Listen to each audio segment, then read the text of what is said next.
तुम्हाला माहितीच असेल की अजितदादाचं निधन झालं, म्हणून त्यांनी काय कष्ट केलं ते मी आज लिहिलं आहे. ते तुम्हाला वाचून दाखवणार आहे.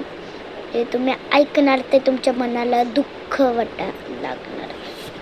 आता मी ते वाचून दाखवते. भावपूर्ण श्रद्धांजली. अजितदादाचं निधन झाल्यावर सगळे लोक काय म्हणाले, माझा लाडका दादा, तू जे कष्ट केलं आणि या गावाचं नाव मोठं केलंस, आणि तू आमचा लाडका माझा दादा आहेस रे तू. आणि मी माझा मित्र गमावला. आम्ही त्याच्यासाठी काहीही करू, आणि मग तुला आम्ही आमचा मित्र मानून तुला गमावलाय.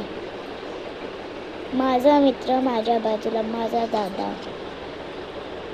हे तुम्हाला वाचून वाईट झालं असेल ना.